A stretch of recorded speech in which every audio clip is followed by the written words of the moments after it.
just wanna hold your hand in the great promised land.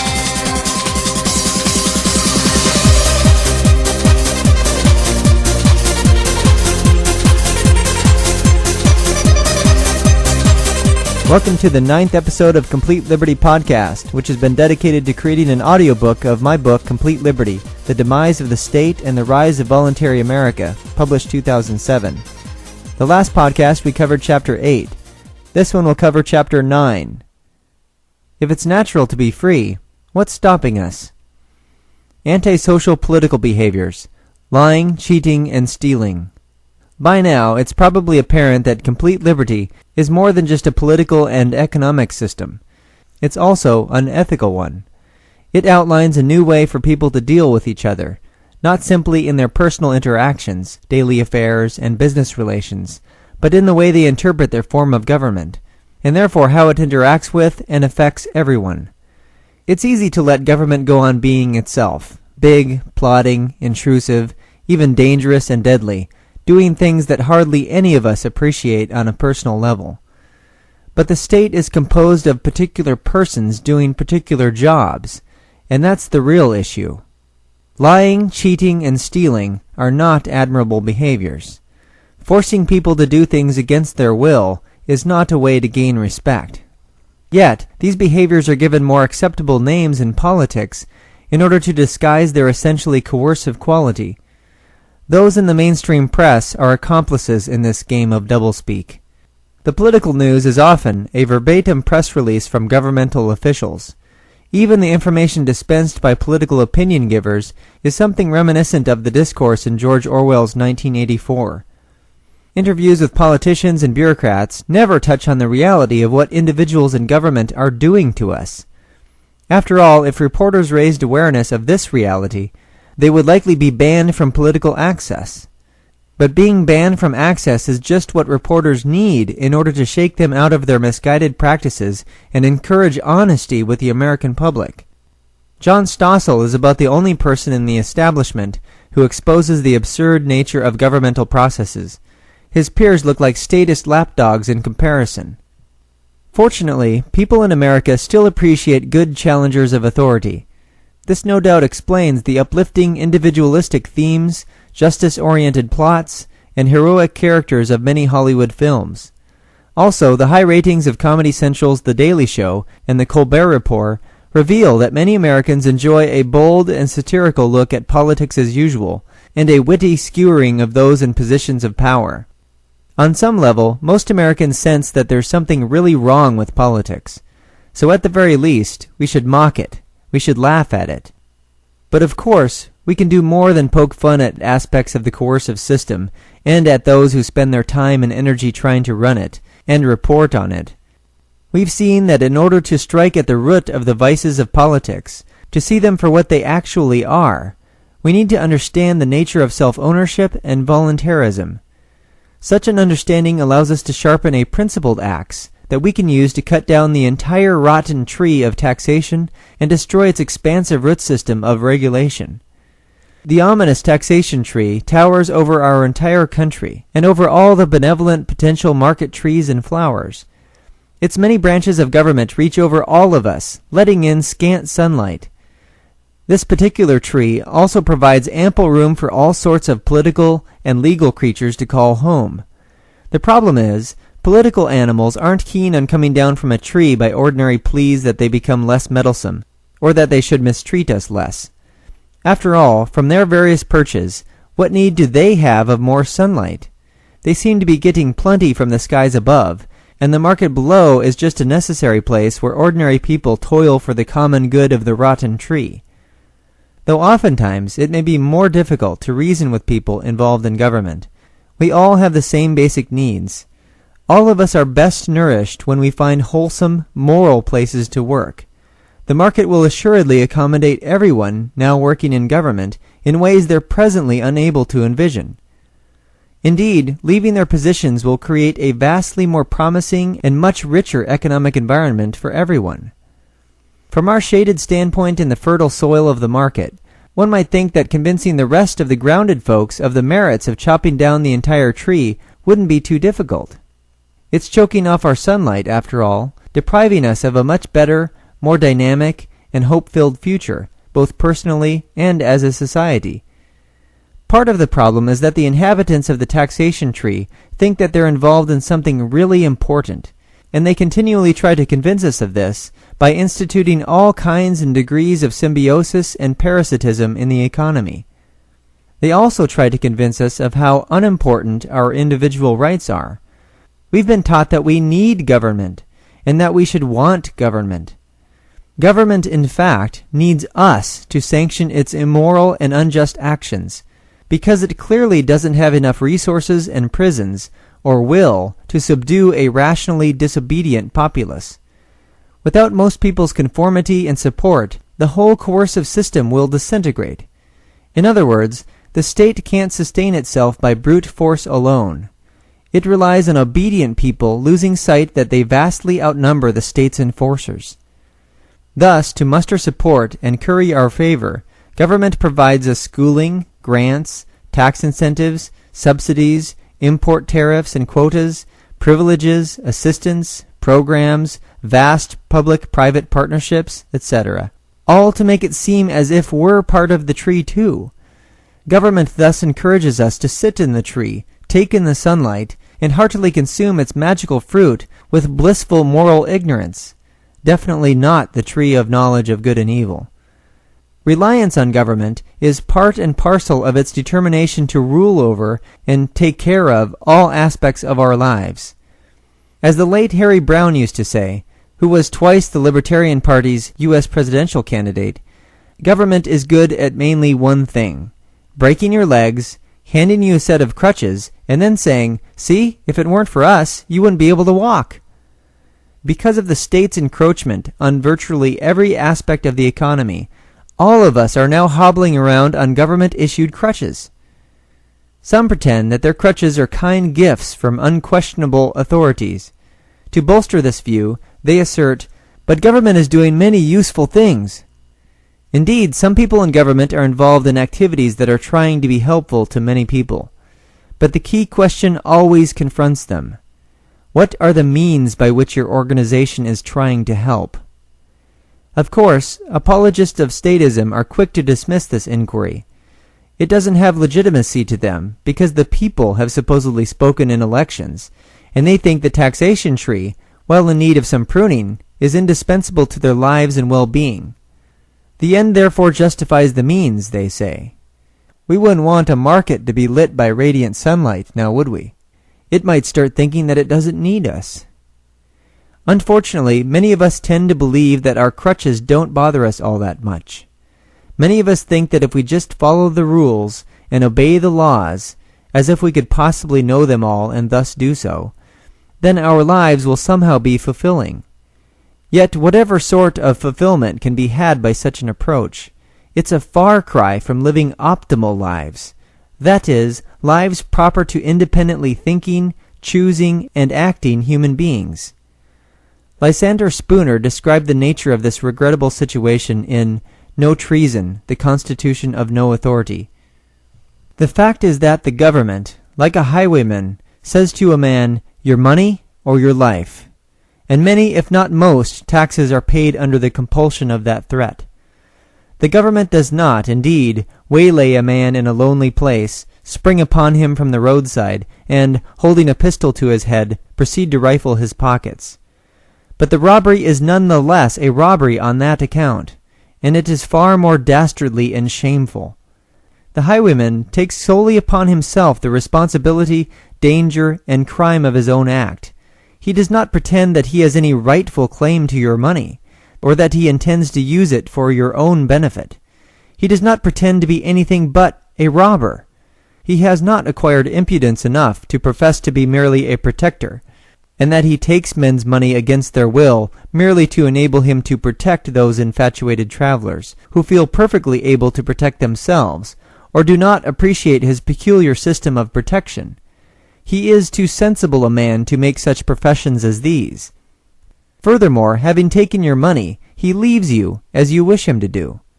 He does not persist in following you on the road, against your will, assuming to be your rightful sovereign, on account of the protection he affords you.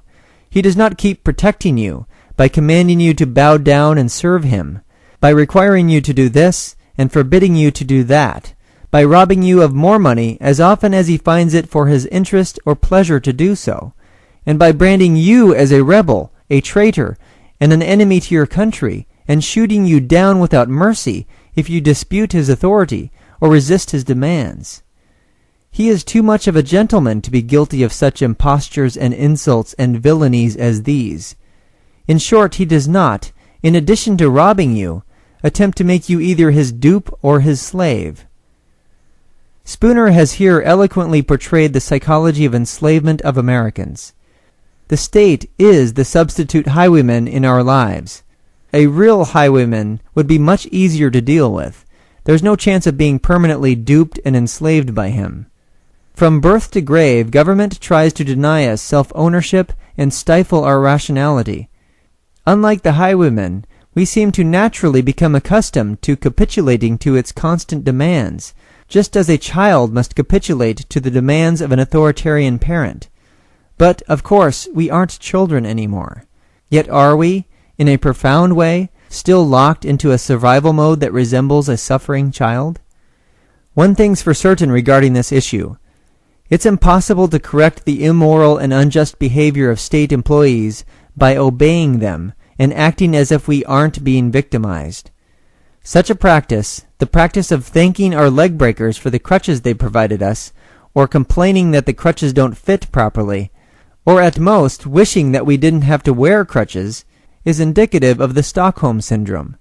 The name comes from a 1973 bank hostage crisis in Stockholm, Sweden, in which the hostages became quite sympathetic to their captors.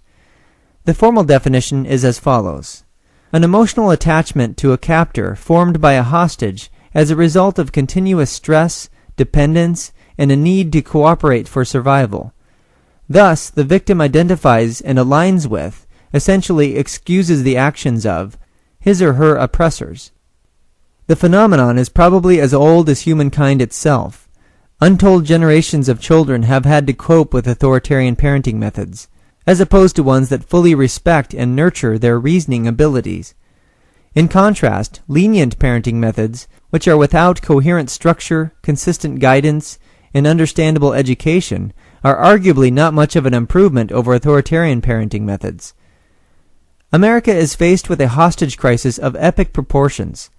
Even though the ransom has been paid by the victims over and over again, the captors are never satisfied. Nearly everyone is afflicted with varying degrees of the Stockholm Syndrome, even though, as noted, we can at any time collectively disarm our captors. The more we trick ourselves into believing that placating our captors will keep them from destroying our lives, the more our lives and society become mere shadows of what they could be. Obeying unjust laws and regulations and allowing our wealth to be taken from us is also similar to paying bribes in order to survive. Regardless of whether ransom or bribes is the most accurate depiction, such behavior will never restore our lives, our dignity, and our freedoms. Nor will it ensure our lives, our fortunes, and our sacred honor, to speak in the founders' terms. Remember, the dastardly and shameful practices of the state's employees can't be appeased. Further appeasement will only beget more of such practices, more of the game wherein the state's employees pretend to be our protectors and providers, and we pretend not to be their dupes and slaves. Therefore, we must strip the state itself of its power by exposing it for what it truly is. Noticing the obvious and judging it properly. While evidence for the biggest crime imaginable is in plain sight, there are those who don't want to stand up against immorality and injustice. Even though they may not be directly involved in government, they certainly toe the party line. For instance, you may wonder, as I have, why independent media tend to lean in the Marxist direction. They seem to be as blind to the coercive essence of the state as those in government. Or they're just as aware of it, and they don't care. Most of them probably think that if only they had the governmental tools at their disposal, then they could shape the world to their own liking. The environment would be saved, no one would be poor, there would be no more wars, everyone would have equality, the market would play fairly, and so on. What they fail to acknowledge, of course, is that the good can't be achieved by irrational means. You can't make people more rational by foisting irrationality upon them. Individual rights and property are more fundamental concepts to the creation of a good world than anything else. Society is only as good as the persons residing in it, and how they treat each other. The less individuals and their property are respected and dealt with through reason, the less good can be accomplished. The way to a better world must start with complete repudiation of a moral code that holds the sacrifice of individuals and their property as proper for the common good. By that inverted ethical standard, there can be no end to the sacrifices. Soon they consume an entire civilization, because each person who abides by this code has his or her own values to force on everyone else. Under this code, people's values are transformed by government into endless needs, to be satisfied by those most able as well as those less able. From communism to democracy to a constitutional republic, the premise is the same. The able, who can be anyone for any reason, must be sacrificed to the needy, who can be anyone for any reason. This obviously creates ongoing turf wars of special interests, each vying for their day in the sun, their governmental branch to perch on, for the good of the few at the expense of the many. One may wonder when the news media will become objective about the full nature of these abominations. Clearly it's within the average person's capacity to report and judge events based on logical thought and evidence. One doesn't have to drop the context in which things occur. Chasing metaphorical and literal ambulances may get people's attention, but it also loses sight of why so many accidents are happening. Ayn Rand wrote about the need to distinguish between the metaphysical and the man-made. Things don't just happen without causes. People make choices, and they take actions that may or may not have been necessary or preventable. In particular, when it comes to the actions of governments and their abettors, and the ensuing negative repercussions in the world, nothing is more important than discovering how they could have been prevented, or at least mitigated. In other words, we need to distinguish not only what's caused by nature versus what's caused by human choice.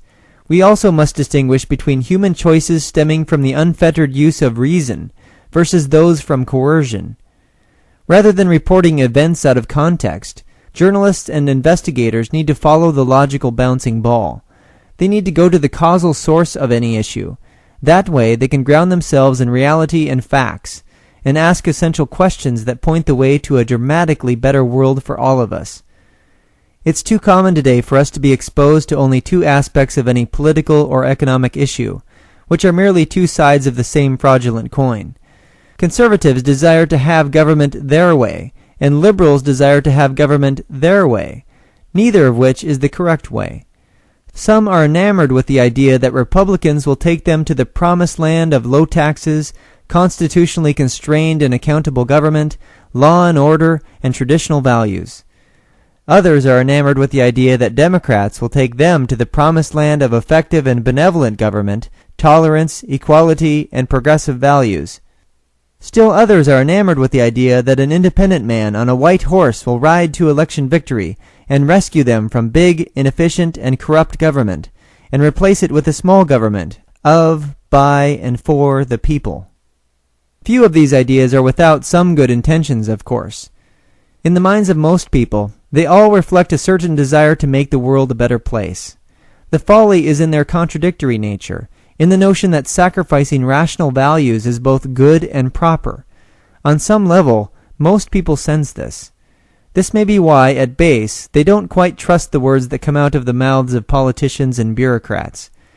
Most feel that there's something really slimy and slithery about politics, and anyone who pays the slightest bit of attention will see that it reeks of ulterior motives.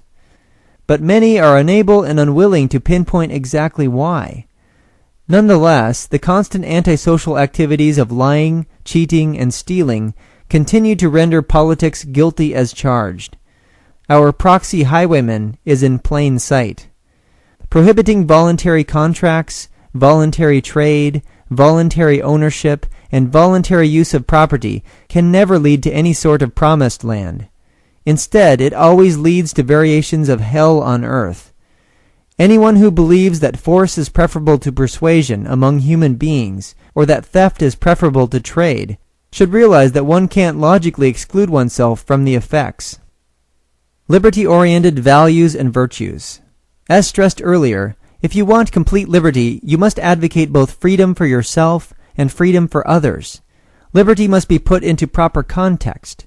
So, in addition to formulating a new understanding of the nature of government, we need to formulate a new understanding of what freedom means for all humans. We need to promote beneficial values and virtues in relation to others. Values such as reason and self-esteem, and virtues such as self-reliance, integrity, honesty, and self-responsibility must be incorporated into our ways of living and demonstrated to our children. Reason is our essential method of interacting with the world and with others. The fist, club, gun, fine, or jail cell are its opposites. Coercion is the antithesis of rationality. You can't force yourself or someone else to think or feel differently. That's not how the brain works. Human beings require evidence, facts, and logical identification and integration of ideas in order to make sense of things. Disappointingly, some people believe that we ought to be coerced into doing various things, such as paying taxes. If we don't, we should be forced to live in a jail cell. If we resist at any point, we should be restrained or even killed. Rather than appealing to reason, these self-contradictory beliefs and practices appeal to insanity, the loss of rational functioning.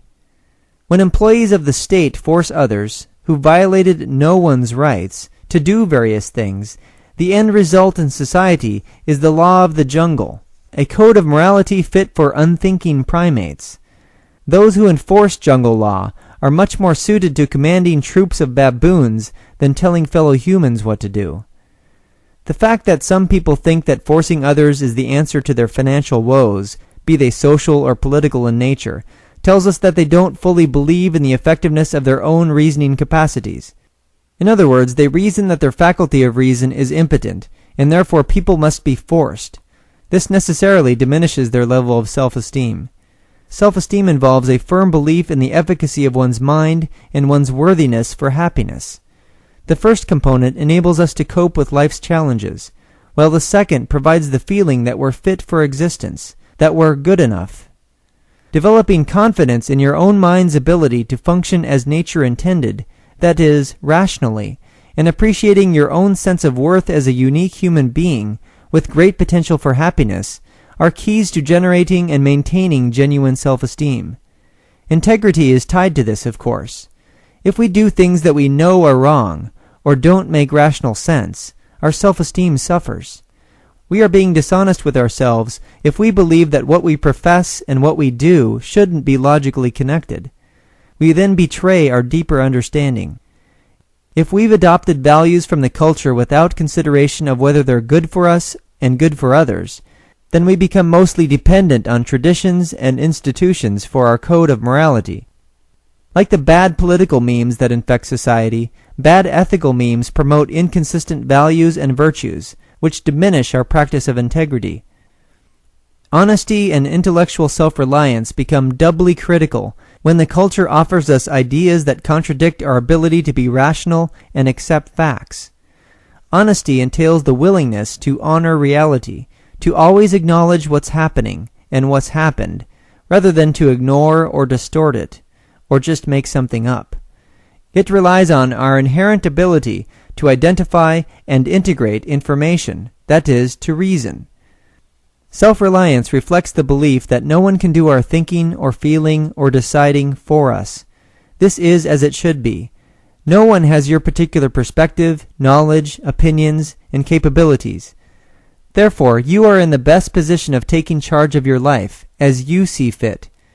Others may be helpful and comforting, or they may want you to uncritically accept their pronouncements and judgments, but you are the prime mover of your life. To take charge of your thoughts, feelings, and actions means that you accept the fact that you're a responsible person. Other people are responsible persons too. None of us is a piece of putty in the hands of others, to be molded as they desire. Even conformity to unjust edicts of authorities is a personal choice. and the more we decide to conform, the more we look like putty. Self-responsibility reflects the belief that each of us is the ultimate decision-maker in our lives. You are the architect of your actions, because you are the thinker of your thoughts. This too is as it should be. You wouldn't want others to be in charge of your character and reputation, would you? That would deny others their own responsibility to themselves.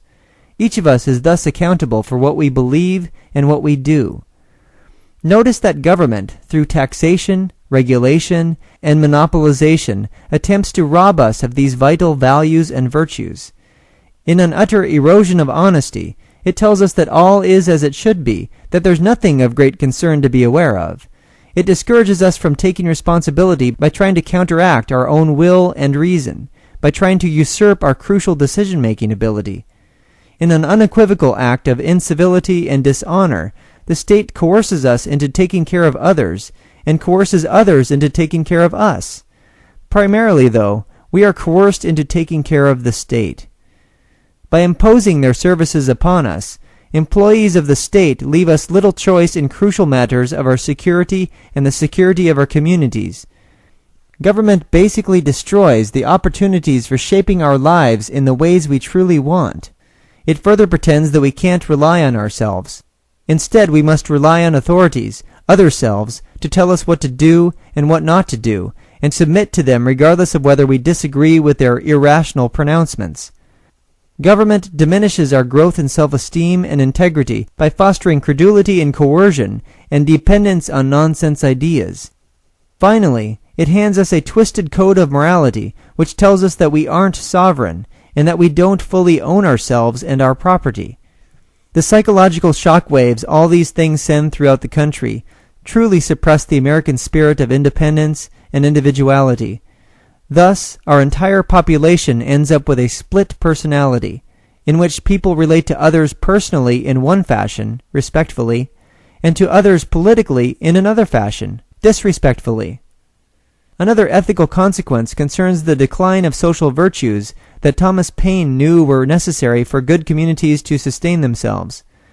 In addition to reasonableness and honesty, they involve such things as generosity, goodwill, kindness, and helpfulness. Though Americans are still supremely generous and give enormous sums of money and assistance to those in need around the world, the state's system of taxation and regulation steals and wastes much of our wealth. It leaves us with a small fraction of what would otherwise be available to give to others less fortunate, or better yet, to invest in ways to help them help themselves. Additionally, as mentioned earlier, bad money tends to drive out good money, meaning that helpful people are either prevented from helping others in need or are forced into the government's official way of doing things. The aftermath of the levee breach in New Orleans, for instance, not only exposed the destructive policies of the Army Corps of Engineers, but also proved once again that the Federal Emergency Management Agency is hazardous to our health. The sooner Americans can divest themselves of these life-threatening organizations, the better. We will then swap the anchors thrown to us by government for marketplace life preservers. Since accountability isn't connected to the consumption of tax revenues, few take responsibility for how and where the money is spent and the quality of the services that are and are not provided. The unintended consequences of this have become case studies in mismanagement of resources and creation of unhealthy dependencies. For instance, the war on poverty, like all statist wars, is mainly a war on taxpayers, using the recipients as fodder for further boondoggles. Observe the results: more misery, more corruption, and more failure. A rational vision of the future entails realizing the futility in promoting contradictory political ideals. If we desire a fantastically better world for ourselves and others, the only way to achieve it is to rid ourselves of subhuman ways of dealing with one another. We must look upward instead of downward when it comes to morality. Upward is the evolutionary destiny that we must decide to fulfill. With that in mind, let's finish with an analysis of concrete ways to evolve in the short term, so that we might achieve complete liberty in our lifetime, not merely in smart discourse with friends at a coffee shop, or in our pleasant dreams, or in some future time unreachable to us. This concludes Chapter 9 of Complete Liberty and Episode 9 of Complete Liberty Podcast. The next podcast will cover the last chapter of the book, Chapter 10, Live Freely and Not Die. Thanks for listening, and if you have any comments or questions, feel free to email me at wes@completeliberty.com. Of course, you can also go to the website completeliberty.com, and there you'll find a link to the Libsyn page, which has the show notes and information about the electronic music that I'm using for the bumpers.